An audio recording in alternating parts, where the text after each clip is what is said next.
Assalamualaikum dan salam sejahtera. Saya Muhammad Farid bin Mokhtar, nombor metrik 276051, akan memberikan pendapat tentang pembinaan negara bangsa menurut perspektif Malaysia. Negara Malaysia telah mencapai kemerdekaan selama 63 tahun pada tahun 2020. Rakyat di negara ini yang berbilang kaum selama ini telah berusaha hidup dalam keadaan saling hormat menghormati di antara satu sama lain. Jika dilihat, keadaan ini adalah berbeza dengan negara lain yang masih lagi sukar untuk mencapai titik perpaduan walaupun tidak mempunyai rakyat yang berbilang kaum.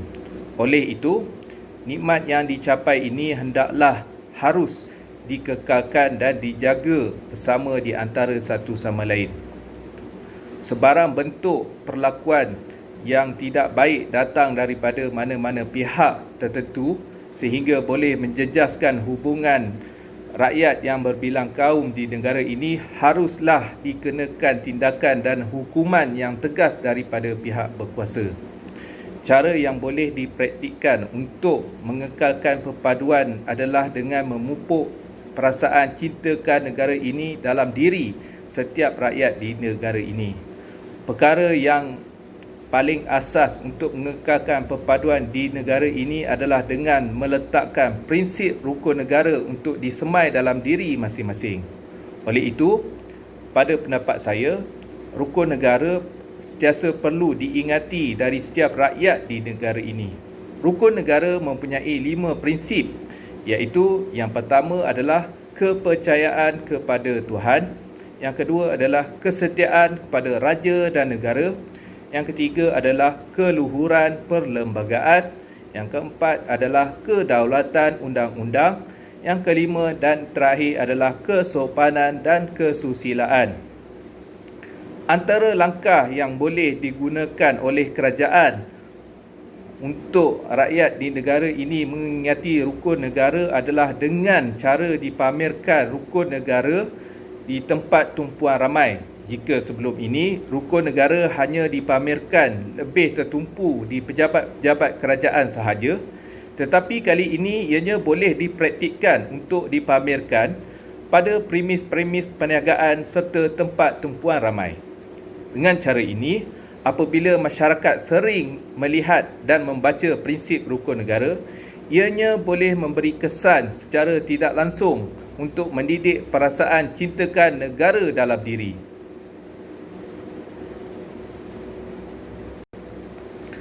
Rukun negara mempunyai 5 objektif untuk membentuk masyarakat seperti berikut.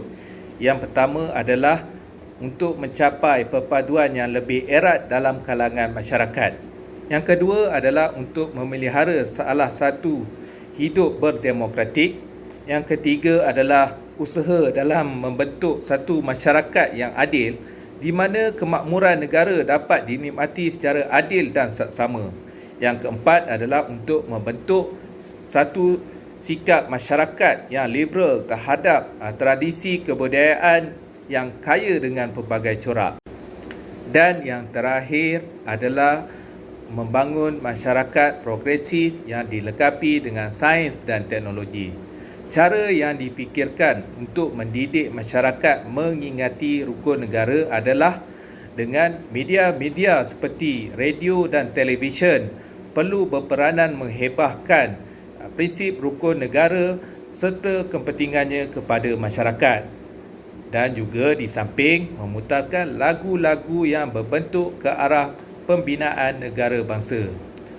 Walaupun perkara tersebut telah dibuat sebelum ini, namun ianya lebih hanya tertumpu pada bulan kemerdekaan sahaja. Samping itu juga, pertubuhan bukan kerajaan iaitu NGO perlu memasukkan elemen-elemen yang boleh melahirkan jati diri cintakan negara ketika mengadakan aktiviti-aktiviti kepada masyarakat. Sebagai contohnya, menyanyikan lagu negaraku sebelum aktiviti dimulakan dan melibatkan pelbagai kaum dalam menjalankan aktiviti-aktiviti tersebut. Elemen-elemen seperti ini akan mengukuhkan lagi perpaduan rakyat di negara ini. Kesimpulannya adalah keharmonian dan perasaan saling hormat menghormati rakyat yang berbilang kaum hendaklah berjalan seiring dan ianya perlu ada dalam diri untuk mengekalkan keamanan di negara ini. Oleh itu, kekuatan sesebuah negara adalah bermula apabila pemikiran rakyat sentiasa menyemai semangat cintakan negara dalam diri di antara satu sama lain.